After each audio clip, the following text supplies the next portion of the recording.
Nothing can go right for you. Oh dear God, what the fuck is happening? I'm about to say, is my thing broken again? Is it not moving? It's moving. Okay, everything's No, fine. you should see it. Okay, I'm gonna fix us in the meantime. Quiz made the funniest noise. It got me so, he's messing with his mic and he's like, all right. And then a second later, he's like, what the fuck? It was so funny. Anyways. Why does this keep happening? What? Hello? Why is it when you move me, you move you? I don't know. Okay. Where am I going? I'm just gonna attempt. I would like it to be known that where I'm moving you is not where you're moving on the live screen. I'm just saying. Well. So I'm just gonna. You're the one that causes issues because I move your avatar and suddenly it moves everything on the screen. I'm a problem child. And like on the actual thing, like if I do this. What did you do? Look, it changed. Oh. This is what I'm saying. I don't understand. I don't know. There's no winning. I don't know how Jeff got up there. Jeff is attached to. No, he's not. I don't know. What? He's a separate entity. He was moving with you though when you were moving me. I don't know. Listen. Listen. If there's a motto of yeah, this, literally, I move you and suddenly God. everything moves. So, I control this plane of existence. No, it's more that your PNG is fucked. I need to make a better version of it. I'm just gonna do that, and we're not gonna touch any more buttons because I can't be bothered right now. Hi, everybody. Dear God. Anyways. If you're here from NHC, welcome. Apparently, Sarah started a cult there. It's not a cult. I don't know. It's whitelisted and it does specific things that even I don't know what you're talking about. If it is a cult, I did not start it. I've joined it. That's not any better. Just saying. I'll work myself up the ranks, I'm sure. Anyways, hello. I have events I want to host. So. This is what we're doing right now. What's your weekly obsession? Okay. So there is the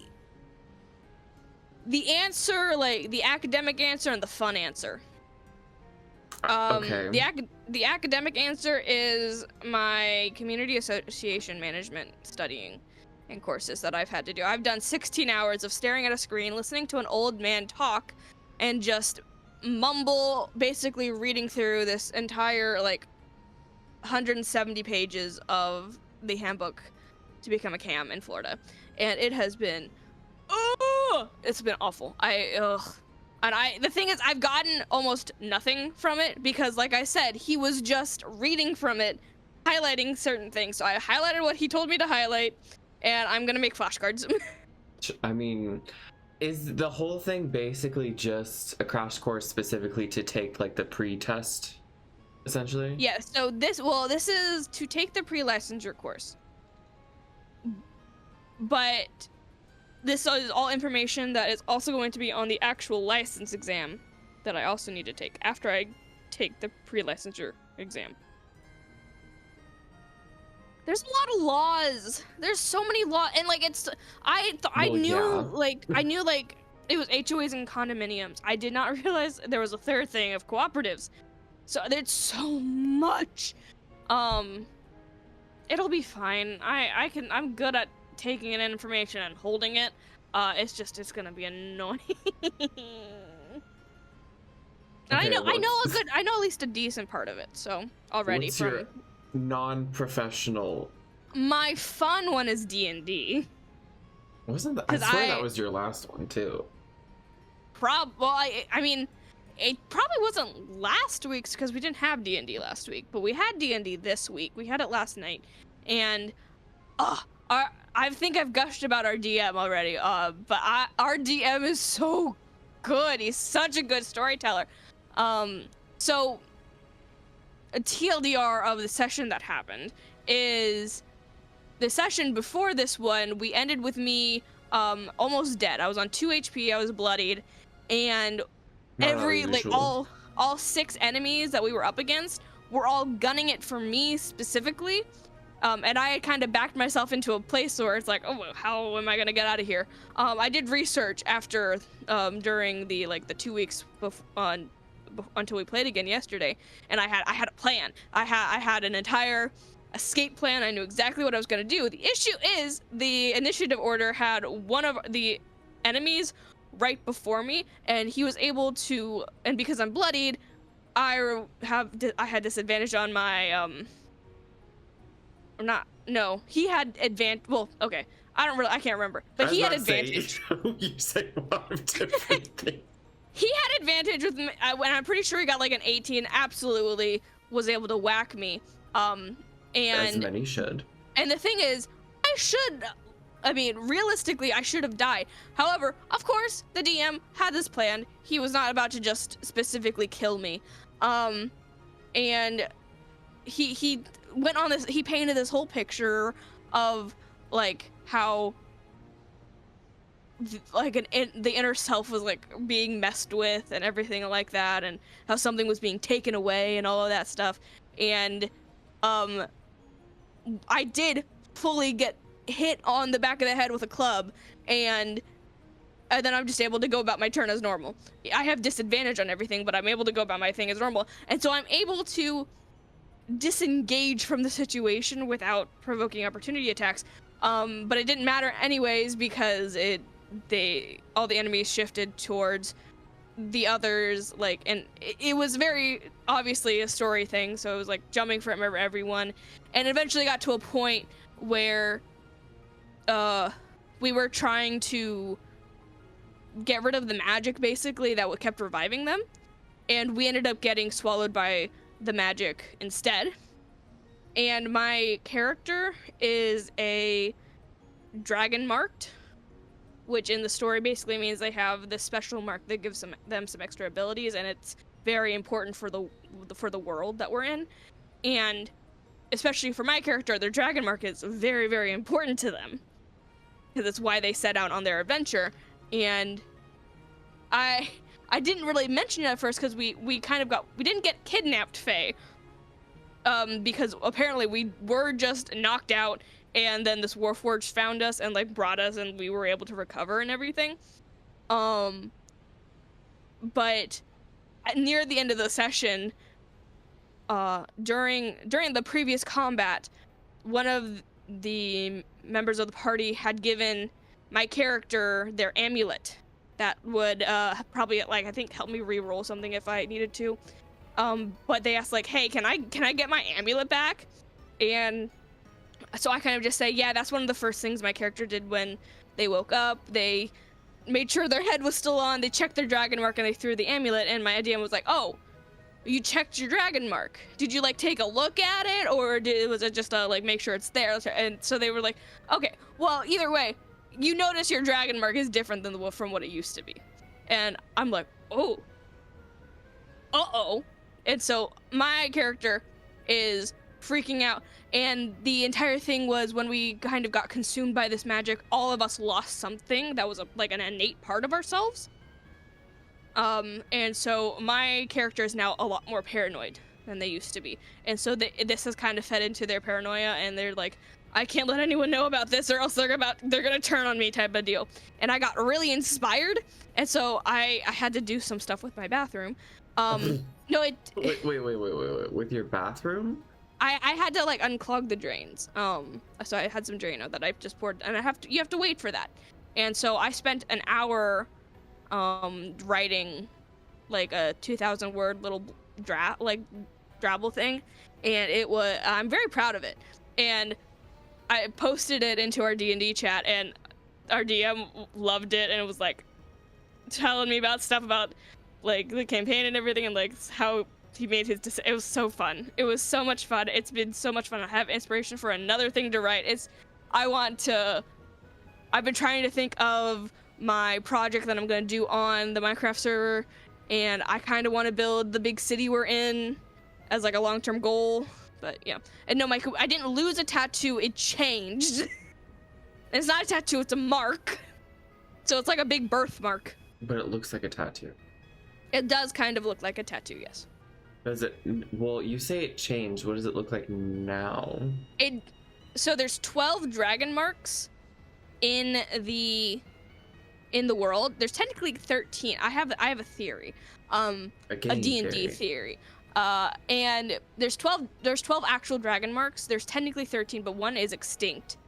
And so the D&D specified that the dragon mark that I have now is not one that I know of in existence. It's not one that I recognize as a dragon mark.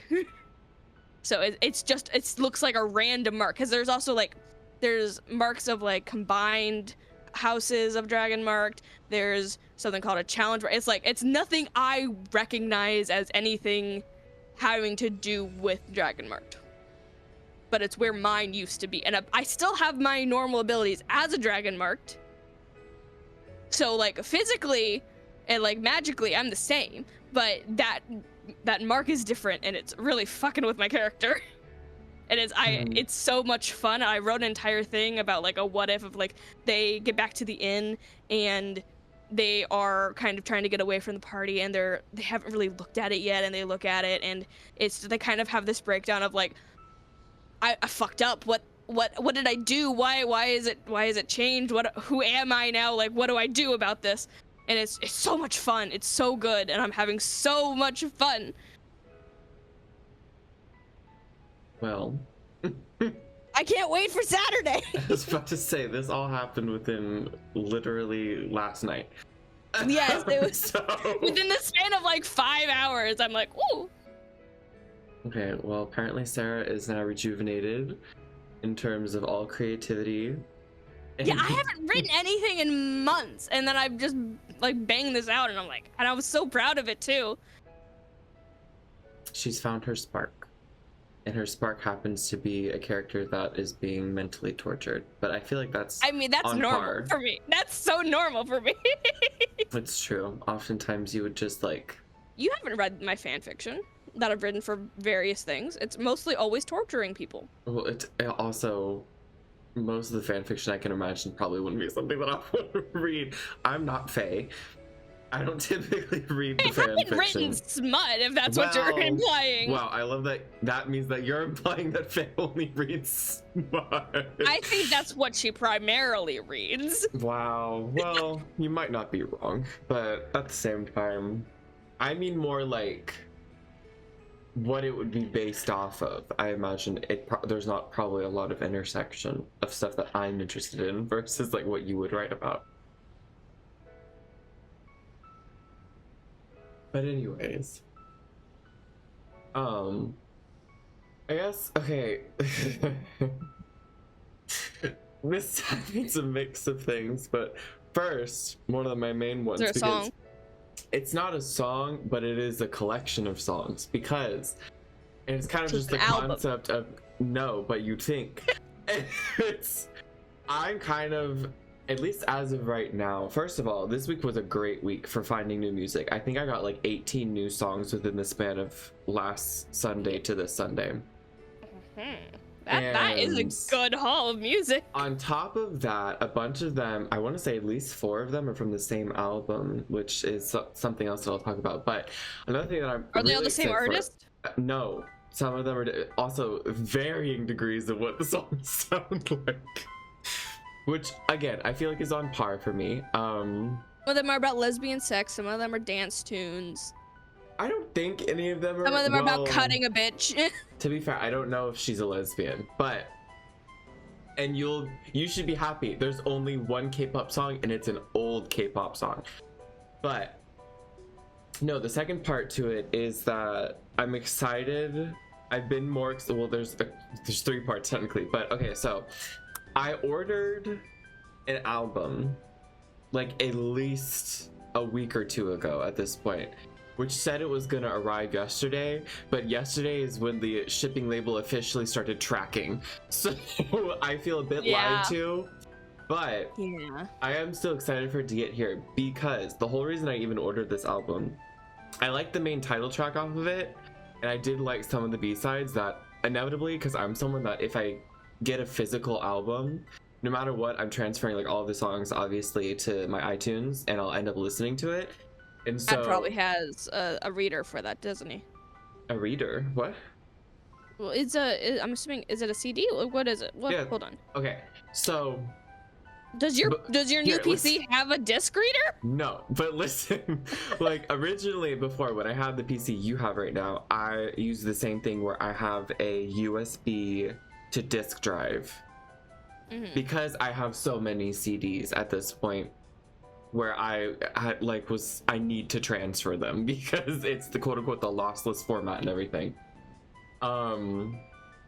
But I'm someone that if I transfer all of it, I'll end up like listening to all of it regardless of whether I initially like the songs or not on first listen, and I'll end up like growing to like some of them more and stuff. And just a better appreciation of an album regardless of whether I initially liked it or not. But the main reason I got this album in the first place was because I absolutely loved the art direction of it. Because it's a K-pop album. It's a K-pop album, but it's not a K-pop album from a big company. It's specifically from a smaller company and a solo artist. It's one of the soloists that came out of Luna disbanding. I was about to ask, is it one of the independent artists kind of a deal? From Eve. She specifically Wasn't that your favorite member too? Or am I misremembering? But she did when she initially debuted as a soloist, because she went more of like an indie route where she was less like the main K-poppy bubblegum sort of sound, and it was a bit more like stylized, which I think suited her more. And I loved her art direction then, but this specific one, this is technically her second EP that she came out with. It's called I Did. And she actually just like within the past 2 days released like a bonus version that has 2 extra tracks on it, but that's beside the point. I ordered this version because there was 2 versions that you could order, and I ordered the second quote unquote blue version, which is funny considering she's like mostly in red outfits for it, because I absolutely loved the art direction for it, to the point where when I looked at like some of the scans, because I looked at both of the versions, like some scans of both versions to see which one I would want more, and I looked at it kind of like inspiration of I want to emulate this in stuff that I do in the future because of how much I love the art direction of it. Is this your next Instagram era? It's not an era, it's more like I hope to emulate this in things that I do just in general, because I just love this kind of style so much. What album is it? It's called I Did. Listen, when it comes, I will show it to you, because to me, I specifically ordered it as a kind of like how graphics artists and stuff will order like giant font books or giant photo books and stuff to look at for inspiration and like stuff that they want to emulate. I ordered this album not only because I liked some of the songs off of it, but because I just loved everything about the physicality and the design of the album itself. And so I'm really excited for that to come. I'm annoyed that they don't know when they want to ship it, but when it does come, I'll be excited when I get it, and I'll make sure to show you. But the second main thing is that a lot of artists that I follow are coming out with stuff soon. So you have like FKA Twigs with her Eusexia thing that's coming out. I don't remember when, but I know it's coming out near the end of January. You have Rebecca Black, who's coming out with her second EP after the main album that she released, with the Sugar Water Cyanide single that I was bopping to. That's coming out soon. And I've seen her do interviews too, and I'm really happy that she's getting like attention other than for Friday, basically. Yeah, you know, that's good. And then I don't follow them religiously, but I am excited for a K-pop group that has kind of more of like a regal but down to earth vibe. It's hard to explain. They're called IVE, and they're coming out with something near the beginning of February, and I just think it's going to be interesting emotionally in terms of like what it's going to sound like, because they have a very sound degree. But no, in terms of the songs that I've been listening to recently, the main person that I've caught multiple songs off of the same album, which funnily the album itself is called Sugar Water minus the cyanide, is Maud Latour, Maudelatour. She came out with an album recently called Sugar Water, and I listened to some of her songs in the past, like sparingly-ish, because I'm also someone that if I like a song enough off of like an EP or an album that I listen to by chance, I'll try and listen to the rest of the songs to see if I vibe with them anymore. It looks like she should be from like the early 2000s. Maud Latour? Yeah, in the terms of like, from what I'm seeing from Google at least. Well, here's the thing. Of like, yeah. In my, like, the song that I originally know her from is called Superfruit, and it came out like at least a good couple of years ago at this point. Did you play that for me? I feel like you've played that for me, or I've heard it because of you. This album plus the songs off of it, of Sugar Water, to me, she sounds like, and this is gonna be very niche of people that will get this. She sounds like if Marina and the Diamonds had a baby with Lorde, and this baby was very optimistic about love. Because the delivery of how she sings sounds very Lorde and Marina and the Diamonds-esque, because it's like dramatic but emotional. And then the production for some of these songs sounds like a Marina and the Diamonds song. That's fair. But she has like all these upbeat songs about like love and stuff, and I don't know, it's just been interesting, and more interesting that I found multiple songs off of the same album that I was running into that I was like, oh, I really like this. So yeah, love that, love her. Well, I'm happy for you. The official Obsession song of the week that I have been listening to non-stop, because I've already set up my own dialogue and scenarios related to it. Absolutely, that's the good ones, yes. Is a song called I'm the One by a girl named Amy Vant, Aimeevant. And the best way I can describe it is it's like if a psychotic stalker was talking to who she thinks is her lover. Because it's crazy. She's basically saying, like, I don't care about your feelings, I am your one. And while that may sound disturbing, it's a bop. Because let me tell you, it keeps changing throughout the entire song. There's many different points. She sounds psychotic, and I think it just works. I'm telling you, you have a specific type of music that you like to listen to. There was, the amount of songs that fit that thing where it's like she kind of sounds psychotic. Listen. Very possessive, like. Either I have like a really, see, this is the thing. There's the two different songs, the dichotomy of Quiz is there's that song, and then there's one off of the Maud Latour album called Officially Mine, which is like a nice, sweet, I've been praying, I've been wishing that you would officially be mine. And it's like, I have two versions of love. And it's either you are mine or I want you to be mine. And that's all it is. That's just how I listen to music. But, well, I'm happy that you have found a bunch of new music, because my main sources that I would get new music from are kind of dry at the moment, because I was following the release of Epic the Musical. That's finished, so there's no more. Finished, so it's not like they're gonna add more. Usually I follow AJR really closely, and there's been no news about any new albums yet. So those are kind of the two main ones at the moment. Although I have been getting into, I've learned of him from Epic the Musical. The guy who's the voice of Hermes, Troy Doherty, is doing like a song based off of every zodiac sign, and I've been listening to them. They're so good. He doesn't have a no, you're not a Pisces. You're a Pisces. I'm a Pisces. You are a Pisces. I was right. He doesn't have a Pisces one yet. But the Sagittarius one is so good. Well, depending on who you ask. Actually, no, it's not even depending on who you ask. I'm pretty sure Pisces is like the last one or something. I don't think he's going in order, so. Well, all I know is Pisces is typically last and Aries is typically first. But I don't think he's done. Can't remember if he's done Aries. I swear I've heard that name before, though. His name, I swear I've heard that name somewhere else. Troy Doherty? Yeah. And I don't know done, where. Like quite a bit. That's what I'm saying. I wouldn't be surprised if I knew him from something. Like It's, on it's like on just like when I Spotify, he's sent you that perfume ad with that girl.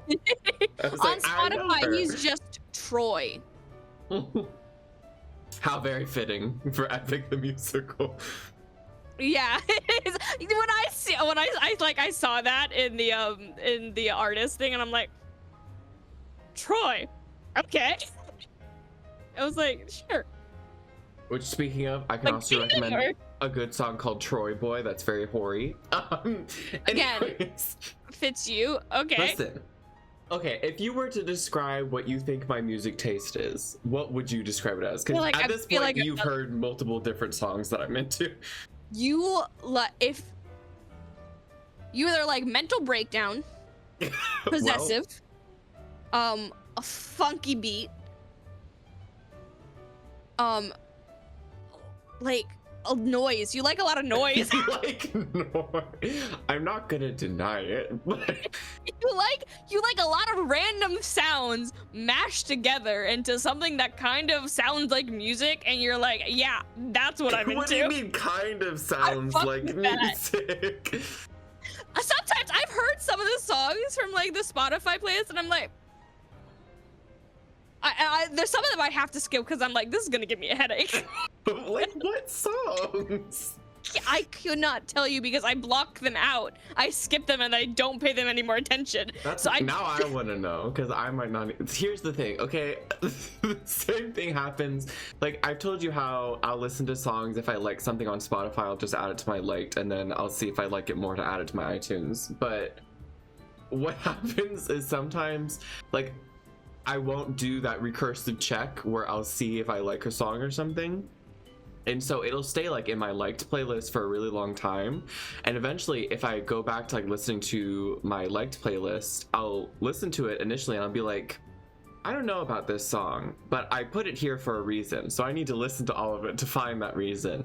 And then when I hit that point, I'm like, ah, that's why I like this song. And sometimes it's because I genuinely don't even know if they're music. Sometimes it's like drone. Oh my gosh, wait, I just thought of something. Okay, so I swear I've talked about her before. Have I talked about Ethel Cain before?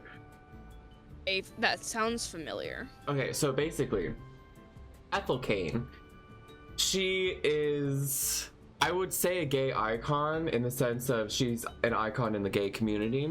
I don't know if she is gay, but she has made a lot of songs. Basically, the way it goes is she released I want to say it's an EP. I don't know if it's an album. I'm looking at her Spotify to see if Basically, she released something recently. it doesn't look like I know any of her songs. It's called Perverts. Okay. Again, this fits you. I would call well, no, listen. I would call it probably an album because it has like 9 tracks, and that's a bit more album-esque to me. And initially, the albums and EPs that she had released before, like, I know Preacher's Daughter was a really famous one she released in 2022, and then there's Inbred in 2021. And she focuses heavily on It's like religion, Southern Gothic, growing up, because basically Ethel Cain in and of itself is kind of not inbred. No, not that, Mikey. Like, if 2 cousins were to have sex and have a baby, like, that's what, without the A. like, Check my mods. okay, so basically the way it is she covers like those kinds of topics, but she has like very emotional sounding songs that are very atmospheric, or they have some like guitar riffs and everything, and it changes. But typically you can have like a very sad sounding song or a very atmospheric sounding like dark song. And she is not only an avid user of Tumblr, but also an avid Legend of Zelda fan. Yeah. She's a very interesting person, because Ethel Cain in and of itself is a stage name / a character, and basically the entirety of like that. I guess that part.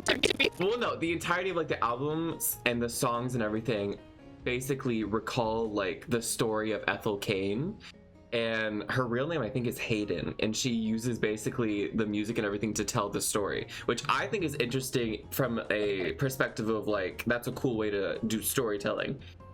Yeah. But basically You don't like music. Okay.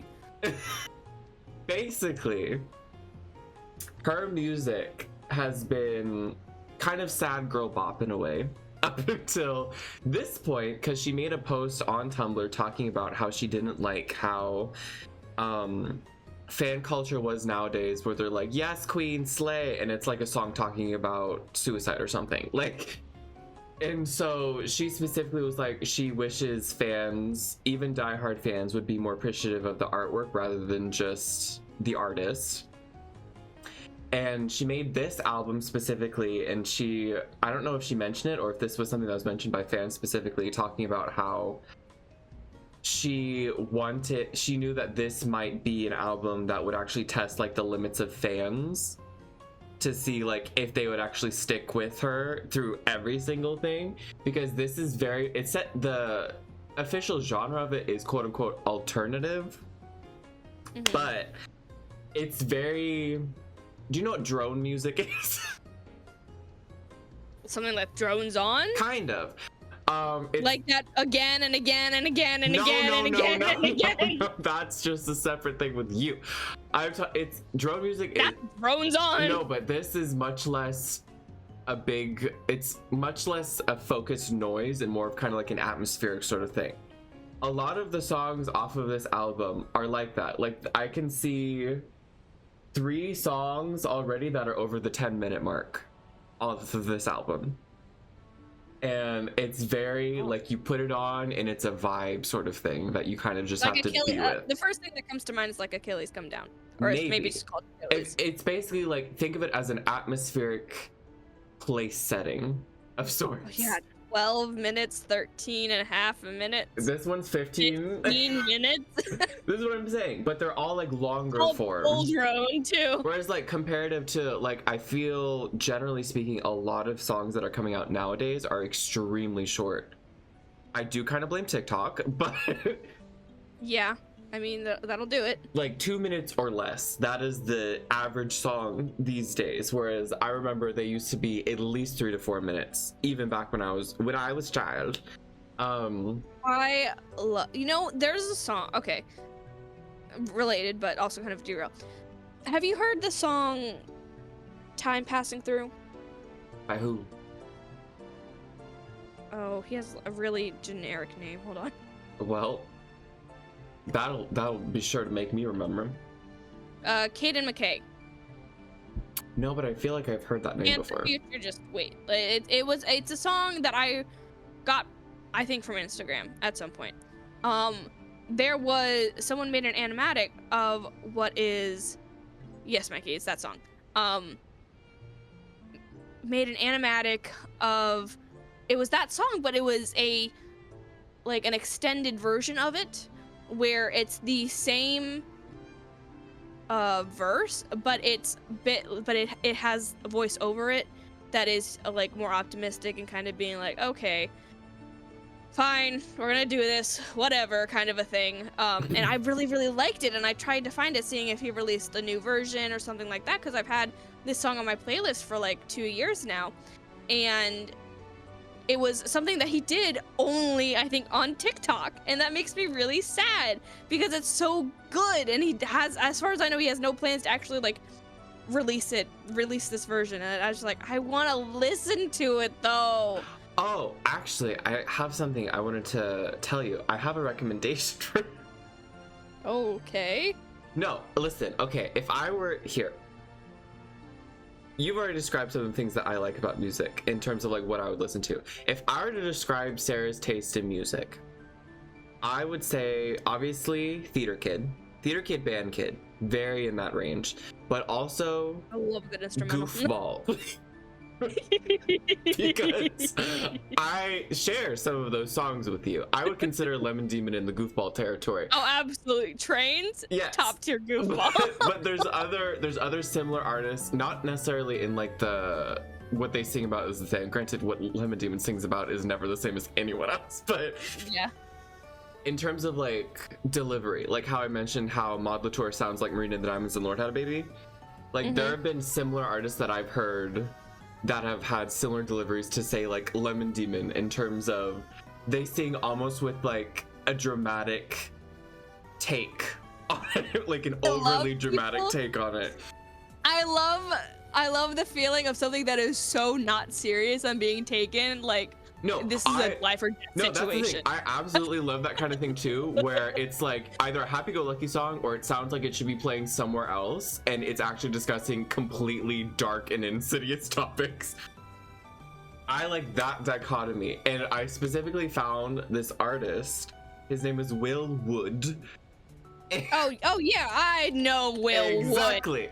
I am so familiar. I have so many of his songs. And there's a specific song that I found that I was like, oh yeah, this makes sense if Sarah were to listen to it, called I, Me, Myself. Yes. See, look, we do know each other. I, Me, Myself. And because when I first heard it, I was like, oh my gosh, this sounds like something out here on Sarah's playlist. But I feel like those are the main core aspects I think of when I think of your music taste, of either like very dramatic, very like cinematic sounding playwright kind of thing, or absolute trash goofball that is singing about random garbage. This song, this is one of I think my favorite song by him. I don't know how you say the title. That's probably how he would say it. Second Sightseer. I think so. I think that's what it's. Is it meant to be an S? Obviously.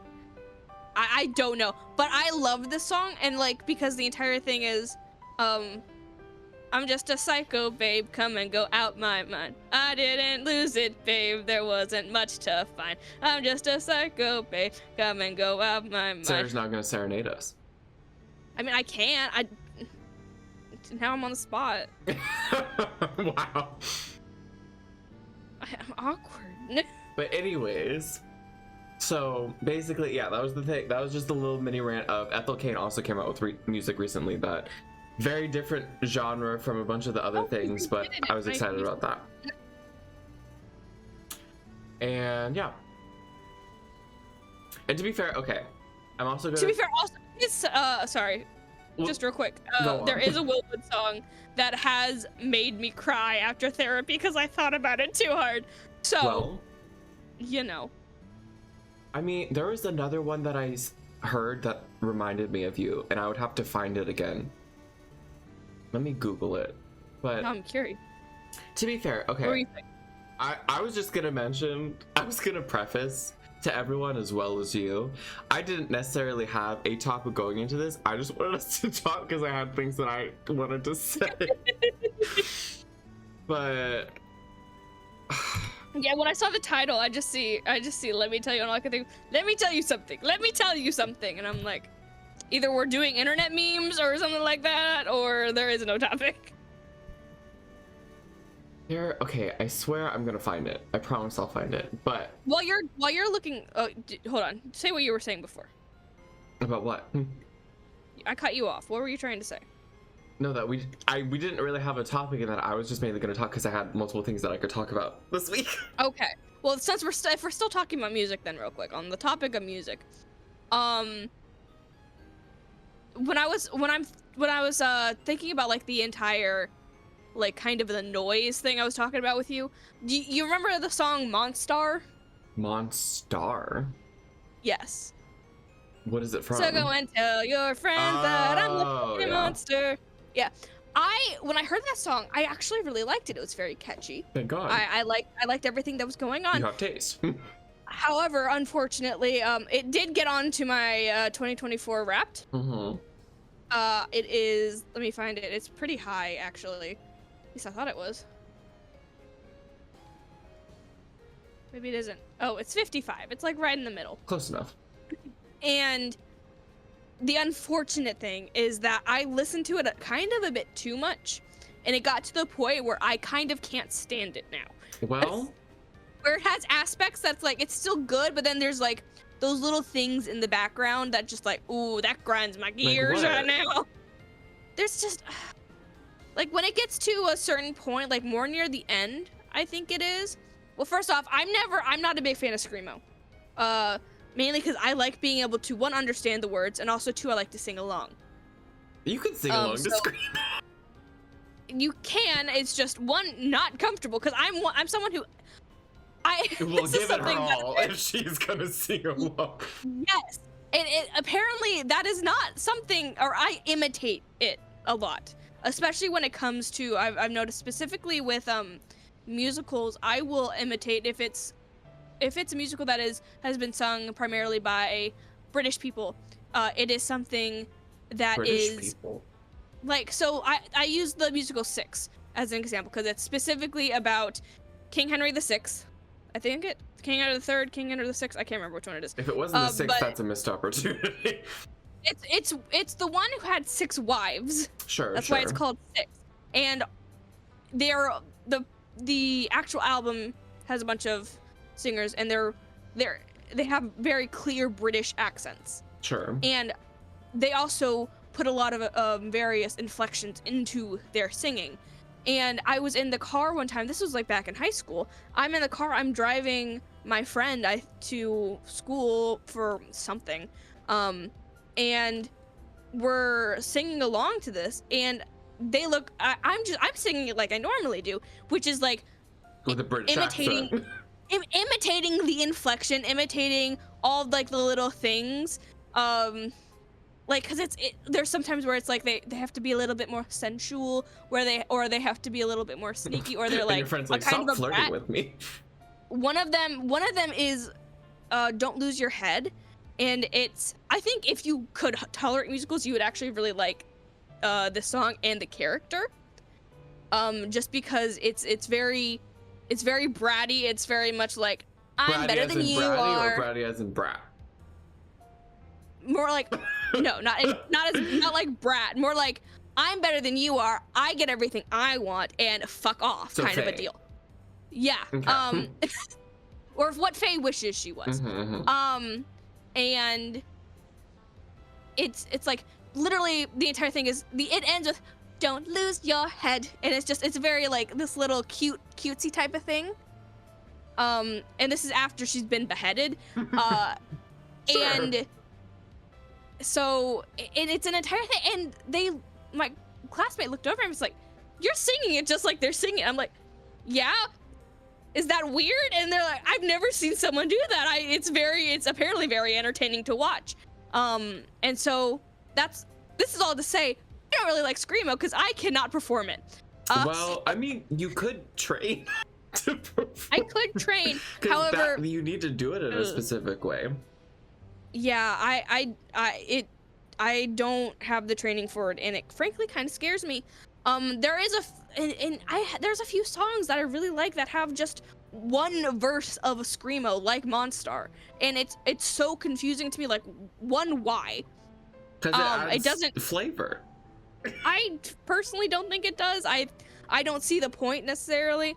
Because there is one FNAF song that I know that does it. There's an Area 11 song that does it, and like these are like just really, really, really good songs. And it's like I can't sing that one version. I'm also getting a call. Hold on, let me tell them I can't talk. Well, I think for me, one main thing that I have recognized in like my music taste is that I love juxtaposition in songs. And so in my mind, similar to like what you had mentioned, where if there's like a song that has like a random screamo verse or something, I don't look at it as that doesn't fit in. I look at it as it clearly doesn't fit in. That's why it's so hilarious that it's in this song. I mean, if it was like that case, so that's kind of why I can understand it in like Monstar a little bit more, because it has just, like I said, a bunch of random things, like just a bunch of random sound effects. Even it has the entire like beep type of thing at the end. Just beep. Well, I also that came through. That's the only thing that came through. I love specifically one thing that I've found, because a lot of people do it like more than you'd think, is the juxtaposition versus like cutesy and then similar to screamo, like where it goes from one end of the spectrum to the other. And I feel like maybe the first person I ever fully like witness doing it that really opened my eyes to the fact that I really liked it was Poppy, back when she released her I Disagree album, because that album is full of those kinds of songs, whether it be screamo or just like kind of a hardcore rock sort of aspect, because not all of the songs had screamo in them. Some of them definitely did, but not all of them did. But because her vocals in and of themselves kind of sound like very innocent, like bubblegum Poppy, versus when she was like singing over these really hardcore, almost like Slipknot sounding band in the background. And I don't know, I feel like it just went well together, and I think that's what really opened my eyes to being like, you like weird shit. And that's okay, because it sounds fun. I sent one of the other songs that I absolutely love. It is so goofy, but it's also so well done musically. It's so good, and that's the Ballad of Smokin' Joe Rude Boy. I can't talk. Excuse me? Ballad of Smokin' Joe Rude Boy. Salad? Ballad. God. It's so good. It's so funny. It's the same person who did the Perception Check song. It's Tom Cardy is so great. I love him. Is that the Australian dude? Yes. Yeah. I was about to say, I've seen too many of those videos. And nobody likes you. Do, do, do, do, do, do. Wow, he wrote a song for you. But anyway. I was talking about a child. I mean, okay, I remember when I specifically was talking to Yoshi and I was trying to describe her music taste because she asked me about it. And I was like, you either like really sad, depressing songs or you like sea shanty adjacent songs. And she didn't know what that meant. See, I don't know what she listens to, sea shanty. She's been listening to a lot of country. She has that in her too, but I feel like she plays it less around me, or it doesn't come up as often. She played me a song that she would listen to by twice. That was the Betcha Getcha or whatever it's called. Betcha Getcha. I can't remember what it's called. Strategy? Yeah, Strategy, that's what it's called. Betcha Getcha. That's all I remember from it, honestly. Well, but that's she played that for me. And it was the music video, so I was just looking at the person at the end who just had the blue fur hat, and I'm like, what's going on there? well, fashion. So, sure. Well, I feel like she likes a lot of more poppy styled songs, not as in the artist, as in pop style songs. I think, hold on, let me look something up. I think if I was ever to recommend a musical to you that I genuinely think you would enjoy for the music of it, I would recommend Six. Just because each song can kind of be its own thing. Other than maybe the first and last songs, those might be the only ones. And I think your least favorite would probably be the last one, just because it's a bit like a, oh, power of friendship, we won the day type of a deal. But I think you would actually really enjoy. The Dead Wives. They won the day. Kind of, yes. Okay. I think you would really actually enjoy these songs. And it's only 42 minutes. Like the entire musical is only 42 minutes. It's a like a one act musical. Compared to Wicked, that's way shorter. But compared to most musicals. So that I would recommend that if I were to. But on the topic of music, I saw something recently. I can't remember what it's called. But it's this program that apparently comes with a specific microphone. I don't know if the microphone actually matters or not. But it basically, cause I was looking up a bunch of music making software, and it was this software that you pick what sound you want it to be, and then you sing the melody that you want it to do. And I'm like, oh, that's the type of thing I need, because that's kind of what I end up doing anyways. I mean, in theory, that sounds good for jotting down ideas, but you'd still definitely need to like adjust it after the fact. Well, yeah, but it helps like get the base. It comes with like the specific software that helps with that. See, what I always end up doing. yeah. At least for like melodies and stuff, or like in terms of if I have specific notes that I'm thinking of for something, I always just end up using Melodyne because that just detects all of your notes when you sing them. So I use that to plug into like a synth or something.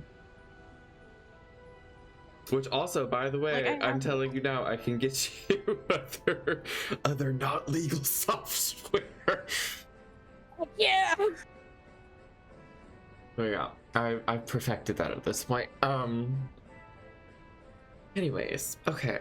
Figured either you or Hide could. So. Well, apparently not Hide or Rose. Not Hide. Dear God, I didn't. If anything, Rose doesn't know where she got it from. Hide apparently only does it to games, but he swears he doesn't. He's a liar.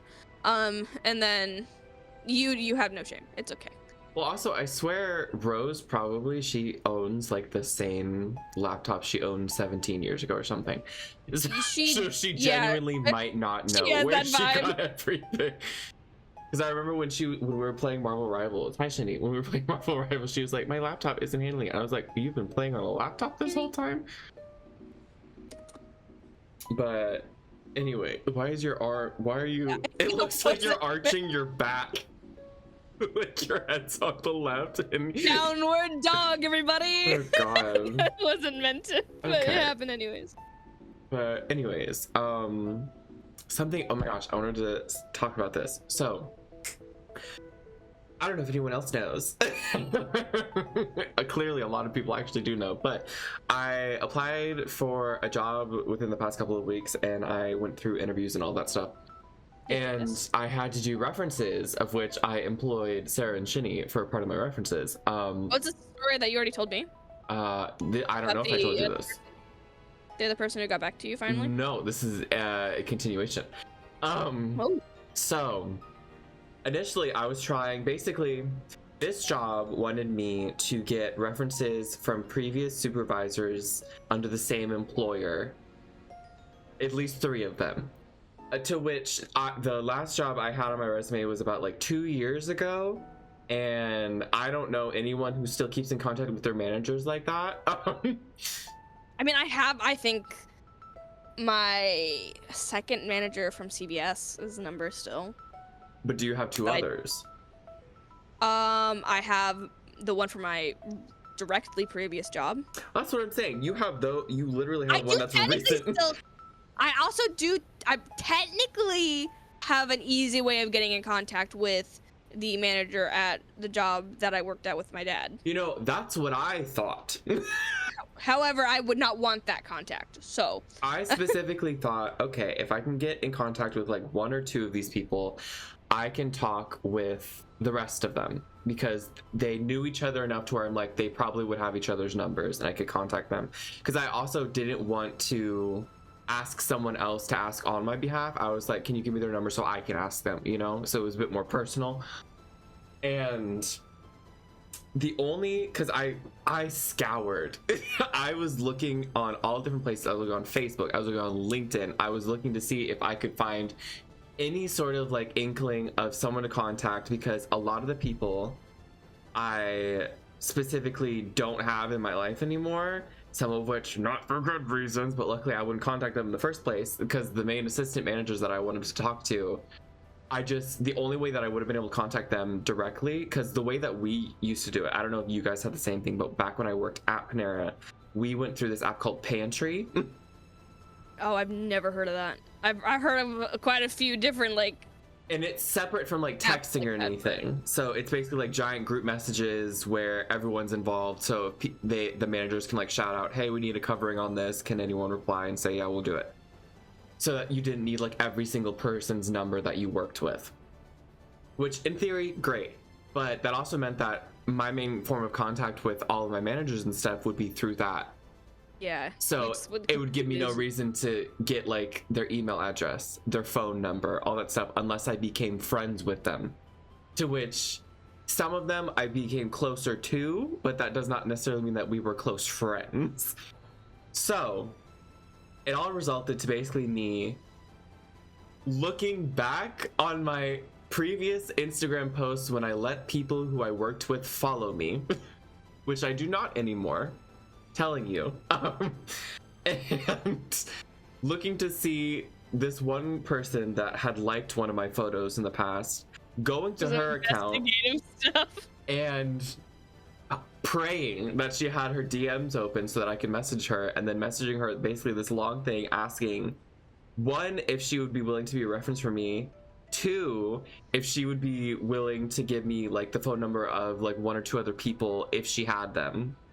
Because I specifically wanted to, she was an assistant manager. I wanted to get a reference for the catering manager because she was a really good person to work with. She was a very no nonsense, like do your job kind of person, but I liked that because it meant like people were actually doing their job on shift. And then I wanted to see if that person could get me the number of the general manager that I know doesn't work there anymore. That was the plan, at least. And I was doing this all within the span of like maybe 2-ish days that I had between when I was told to get these references and when they were expecting to have these references. And so I did not have a lot of time on my hands.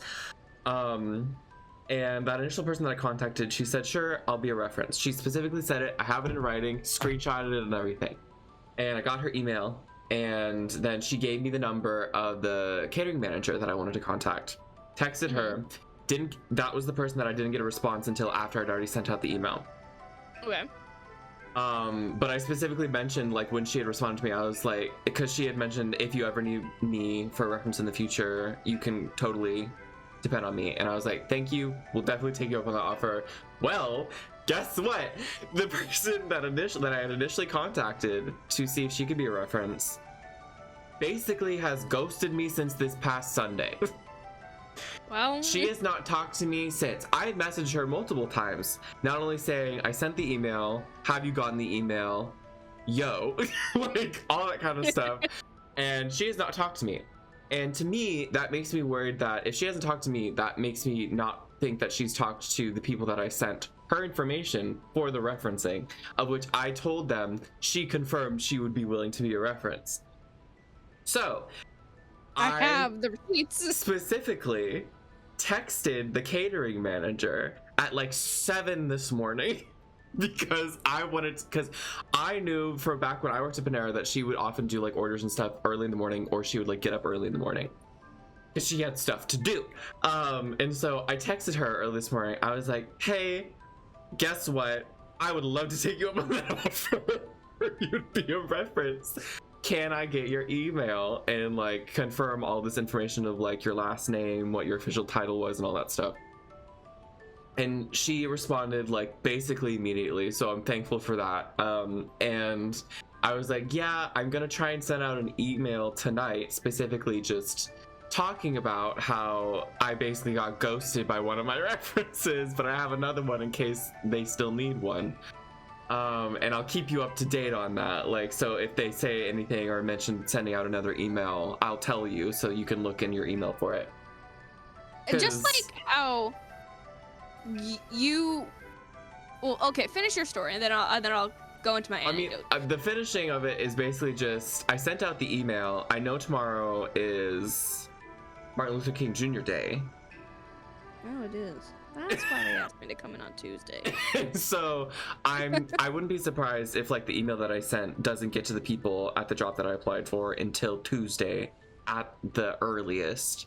But even then, I'm just worried that it will be too late or that it will leave a bad taste in their mouth. But I specified, like in the email that I sent recently, I was like, I am just as much in the dark as you guys as to what this girl is doing.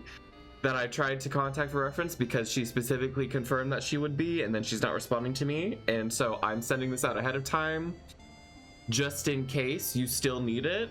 And I'm hoping that that goes over well and that they're like, at least he covered bases, you know? Because I just please don't let this reflect badly on me. Because at the end of the day, because that's another thing that I was really trying to not have stressed me out is I can't control how other people are in certain situations that I ask them to be. The most I can do is control how I react, and so I'm attempting to be like I'm taking control as much as I possibly can in this situation, and that's all I need to worry about. So other than that, so I'm hoping it works out, fingers crossed. But yeah, that's what I've been dealing with for the past week. Well, my work stuff. I was trying to genuinely think, like yesterday, as I was taking a shower, the place that you think, you know. You know. I was like, what do I? Because I was trying to think of like what my weekly obsession would be, other than like D&D and then my cam stuff. And I was like, I cannot remember what I did Monday through Thursday. Well. And I was trying to like piece it together. My memory sucks so much. But I was like, okay, I know on Tuesday I got a call by the management company for an interview. So like work stuff wise, I got a few weeks back was contacted by a solar panel company for an interview for a customer sales representative job. That would have me like walking around a department store. Can you imagine Sarah going up to you and saying, "Hi, would you like to invest in solar panels?" And I got through both the phone interview and the actual like video interview, and they offered me a position. And I've had to go through a bunch of hoops that I'm not used to having to go through for a job. That I involved Quiz in it because he had to scan my passport. Yeah, it's so ridiculous. It was really weird. And I've never had to do that for a job before. But I've also never had to like give so many references. I don't know of any job I've had other than, I mean, maybe they contacted with this job. I don't like with this job that I'm interviewing for again on Tuesday. I don't know if they called any of my references, but I as far as I know, no one's ever actually taken the references seriously in my case, and used them. But I got a call on Tuesday for the management company receptionist job that I applied for back in December. And they said, "Hey, do you want to come in for an interview?" I'm like, "Absolutely, I do. I would much prefer this job." You said that to them? I didn't prefer this job. No. But I did mention that I'm in the process of getting my cam license, so this is literally the field I would be going into. And so I did the interview on Friday. It went absolutely fantastic. They actually read my resume, which again, I don't think a lot of jobs actually do. Thank God. And because they asked me about band. Thank God they don't read your resume. Thank God they did read your resume. Because they asked me about band, because I still have that, because that was from back when I needed like padding, and so I just left it on there. Because I was lieutenant and section leader and all that stuff. And so they were asking me like, "Hey, what did you do in band?" And then they also asked about my typing speed, because I put that as my captionist thing. And they're like, that's funny. Because I was a captionist, and they're like, "You have to type pretty fast to be a captionist, right?" So I'm like, "Yeah, I type 180 WPM, so woo." And they're like, "We'll use that." And they called me near the end of like the Friday workday, and it was like, "Hey, can you come in for an interview on Tuesday?" And I'm like, "Absolutely, I can." And then that's kind of, I just know, interview on Friday. We watched that movie. I've had courses, D&D courses, Minecraft trivia that wasn't Minecraft trivia, but trivia just in Minecraft, and then this. And that, honestly, as far as I know, that's been my entire week. Well, I mean, to be fair, Mikey, I think it depends on the position you're interviewing for. It wasn't, and the fanfic writing is not why I'm fast at typing. Yeah. Fast at typing for the same reason Quiz is fast at typing. Multiple personalities. Multiple personalities and lying. Yeah. Lies, deception, deceit, and non-forthcoming truths. So you want people to know I was a kid. Basically, in my mind, well, here, I'll answer Mikey and then I'll do something based off what you just said. But in my experience, and probably the same thing with Sarah, depending on the job level of like what you're going into, the references might not matter at all. Like when I first initially started working for Panera, I don't think they really cared about references. Like I showed any experience I could equivalent to something that might be helpful in the field. of like things that I had done volunteer work wise back when I was in high school, but I didn't have like any job references. But if it's like I don't want to say lower thing, it's more like if it's not something that's inevitably going to be super career driven or that you could see doing for a really long amount of time, depending on like what you specifically want, I don't think references matter as much. Because even then, if I had really wanted to back at Panera without any references beforehand, I could have probably worked my way up to assistant manager. I just did not want to. Like, I could have done all. Yes. But versus like the things that Sarah interviewed for, where that's definitely more specialized in a specific kind of field, that she happened to have multiple things that might apply to that, especially with like her previous background job of already dealing with things in a similar thing, then I would say references matter a bit more, because then it gives you more experience as well as a potential for people to just be like, yeah, they didn't suck as an employee, basically. It was also kind of a deal that, because at least in my case, I was asked, especially at this management company, hey, why did you leave this? And I was like, I had to say, like, I got laid off, and they asked me why.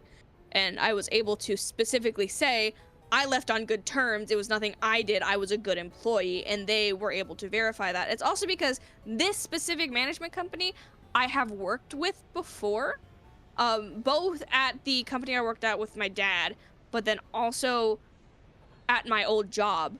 I worked with like 2 people specifically, I think from this specific office actually, that I interviewed for. Yeah, because they asked me about it. They asked me like, hey, do you know these people? And I was like, yeah, I do. I worked with them. And they asked me if they were nice, and I'm like, yeah, they were fine. So they knew it was a thing where they knew each other, and so it was beneficial, frankly, for me to be like, yeah, I know these people. Call them. Yeah. I mean, when it comes down to it, I feel like networking is just always going to be a big thing when it comes to just employment. Even if you don't think so, I mean, to be fair, the only reason I didn't necessarily think this was going to be a big deal is because the way that it was framed with this most recent job that I applied for, where it's like they need to be past supervisors of previous employment, rather than they can be references that weren't necessarily like past supervisors and stuff, or even necessarily employment stuff. Because you can get many people that are like, yeah, you have good work ethic, blah, blah, blah.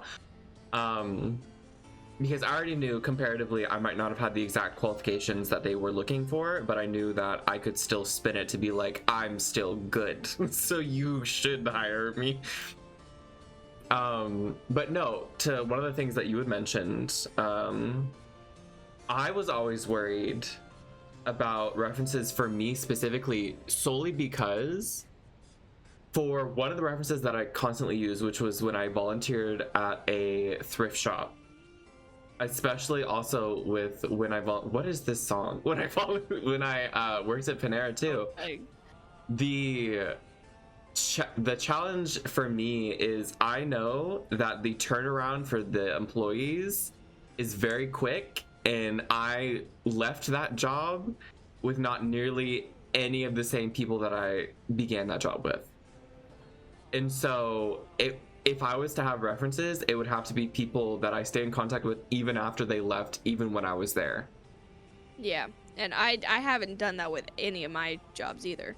I haven't kept in contact, other than like a few texts to the people I just left. I'm not counting my dad, because he was technically my coworker too, but you know.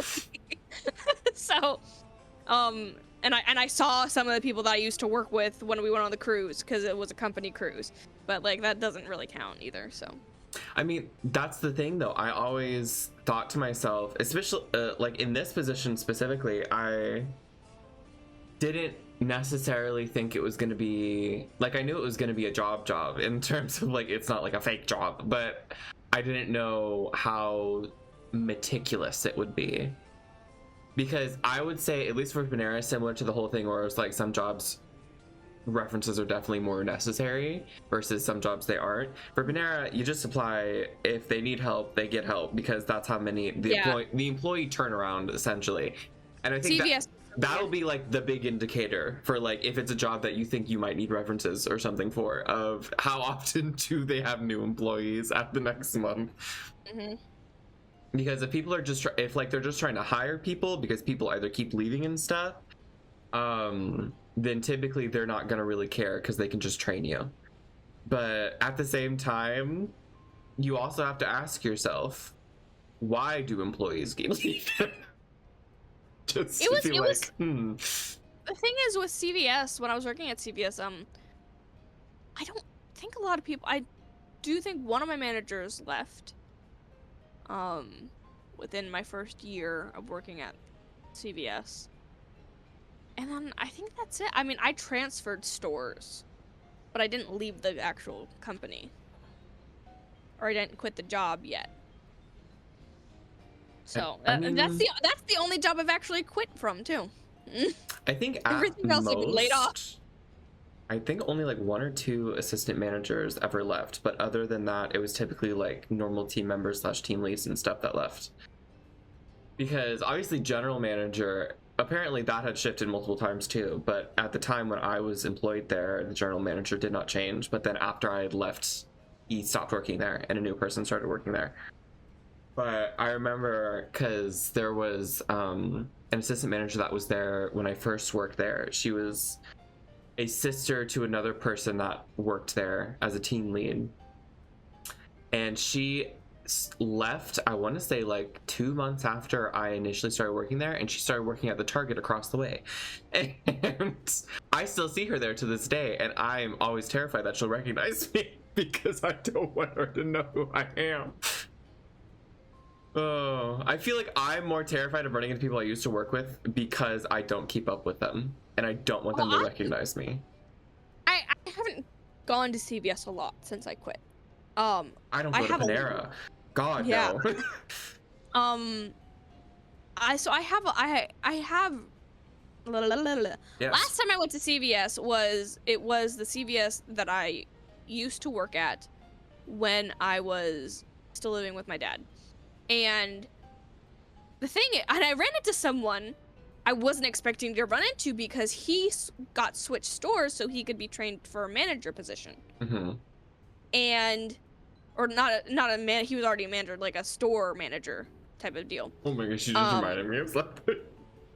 And but I ran into him instead of the person I was expecting to run into at the store, who was my old boss. And we started talking. We got along great. He was like, "If you ever want to come back, gladly take you. I was a great employee." And you're like, I'll think about it. He was fine. I did not really like my last boss at CVS. Not because she was a bad person. I just don't think she was a good boss. Mm-hmm. We like talked and everything, and we played like Animal Crossing together and everything. So it was fine. She gave me a lot of Nook miles. That's nice. Nook mile tickets. But she would constantly go on smoke breaks. So much. She was out of the store more than she was in the store, it felt like. And it was very frustrating because it was always when I needed her. But the person who I saw again, he had taken over the store. He had finished his training and was now the store manager, and she had been let go. And you've succeeded the queen. So, kind of, yeah. Have you ever run into someone outside of the job? Not even when you were working there, like after the fact. Just like in an environment that wasn't the job? Yeah, like shopping at like a Publix or something. No. Like I said, the only thing would be the cruise. Because okay, well, there's the one dude at that gym experience that happened. Yeah. That happened to me. But then also, see, this is the issue when you work somewhere that is technically considered a small area where everyone lives around it because they all stay around it and there's more risk of running into them. Because I still have fears of running into one person that I do not consider myself friends with. But there was this one time I went out shopping with Yoshi. I think it was during Christmas time. And we were shopping for like Christmas presents that she was going to give out to like some of her coworkers at the time. And so we went to the Dollar Tree. Because, you know, you get a bunch of like little candy bags and everything. and course. we went to the Dollar Tree. This is after I had already left Panera, and so even thinking about it is such an awkward story. And so we go through all the shopping and everything. We get like a bag and everything with all the stuff that we want, and we go into the checkout line. And when we get up to the person who's checking us out, to my eyes, to be fair, this was also the same thing when I ran into the guy at the gym, because I'm not expecting to run into anyone, and so my facial recognition systems are like turned off. So I don't look at people's faces and think I know you from somewhere. And so to be fair, I didn't really know this guy, but he was someone that used to work night shifts, because he was still in high school at the time when I was working with him. He might have still been in high school then too, I don't know. But he was working there instead. I don't know if it was a second job or if he was just working there instead of working at Panera. And he said my name, and I was freaking out for like a split 2 or 3 seconds, because I'm like, how does this stranger know my name? And then I looked at him and I looked at his name tag, and I was like, oh, because he did, first of all, he was not wearing glasses, which he normally did. Second of all, Don't do it. he was not wearing a hat, which you normally have to when you're working online. And third, like I had mentioned, I barely knew this guy. Like, we had maybe interacted briefly, but other than being on the same shift briefly and or running into each other when I was leaving and he was coming in, we did not really talk. And he said my name, and I was freaking out. I looked at him, I was like, hi. And it was so awkward, because this is not my friend. I don't know anything about him. I don't know what to talk about with him because we're not friends. And so it just became kind of like this awkward thing of like, how have you been? And meanwhile, my sister's there, which she seemingly is always there with me when these things happen, because it happened at the gym too. And she's I want to like, be there oh, one day dear when it God. happens. Because I remember when we walked out, she was like, where do you know him from? And I was like, oh my gosh, I want to kill myself. That was the worst thing that has ever happened. And I'm constantly worried about that happening more and more often now that it's happened twice.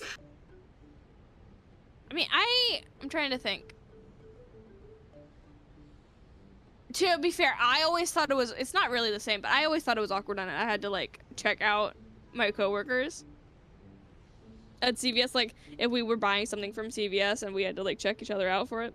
That was always the fun part though. It was, I don't know why, it always felt awkward. Well, okay, to be fair, when I first started at my first store at CVS, it was always a case of, it was usually my boss, and he would always quiz me on selling CarePass. So I always had to role play with him. That's different. But I remember when I was in, I think it was 7th grade, I was on the robotics team in middle school, the Lego robotics team. Mm-hmm. And we had a person who was our coach for the robotics team who was not a normal teacher at the school. He was a volunteer who just led the robotics team. And I think his girlfriend helped too. Yep. And I think ran the research part of it, which is what I was doing more of. I was doing more of the research. Sure. Because I'm the only one who would. Well, at least you know. Because I was surrounded by dumb boys. Okay, I was like the only girl. I had to step up. Like the movie?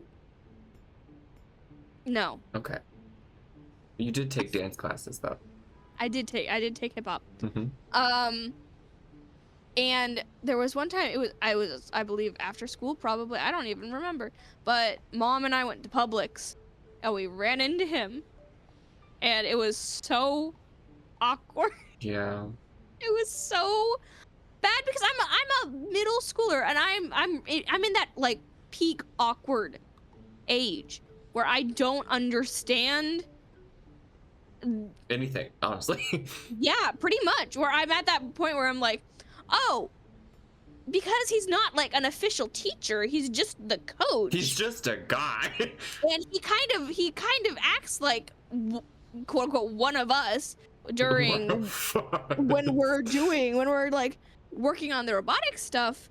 Then like this is just a normal guy that I like, one of my peers, and it's like, no, Did you he hug is him not from one of my behind? peers. No, thank God I didn't. That would have been so But it was funny. just so awkward. Awkward because you were being overly friendly, or awkward because you didn't know how to interact with him? I think because I was being overly friendly. Well, I remember a lot of the times. Okay, again, funny part about living in a place where basically not a lot of people move away from is when I did work at Panera, I used to run into so many people just from my life. Like, I used to run into my previous elementary school teachers who didn't know who I was, by the way, because when this was happening, I would like be giving them their food and I would have a mask on. And even if they read my name, it's not like they would be like, oh, you're you from the class I did years ago. But then also, I remember giving my orthodontist an order for his office. And he also didn't know who I was, thank God. But I always found that so hilarious. Something. So, I talked about my bad date many moons ago now. I still have, I haven't opened the app, but I still get notifications from the app because it's still downloaded on my phone.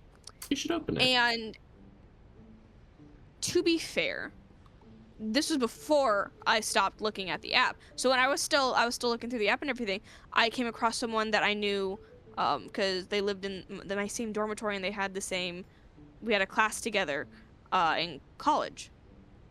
Interesting. And did you recognize them?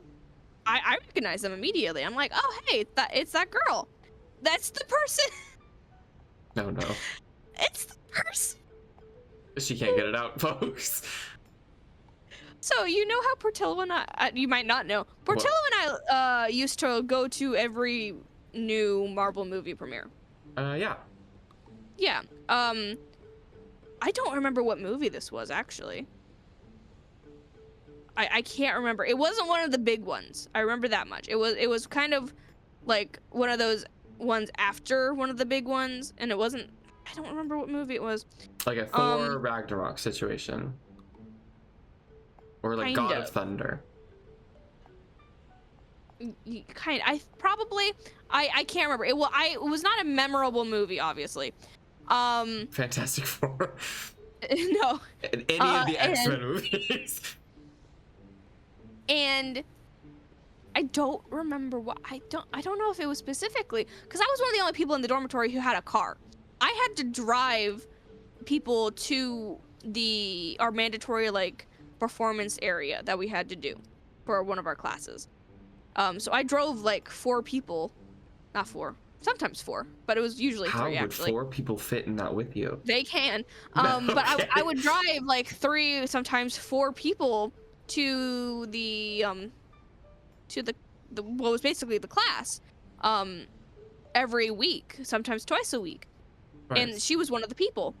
And I think maybe she asked me if I wanted to go see this movie. And it had already been planned that I would go see it with Portillo. Mm-hmm. And I ended up asking, I asked Portillo if she could come with. Oh, That's no. all. It was...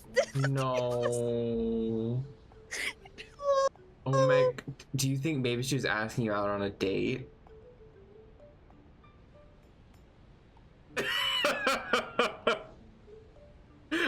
Anyways, I swiped right on her.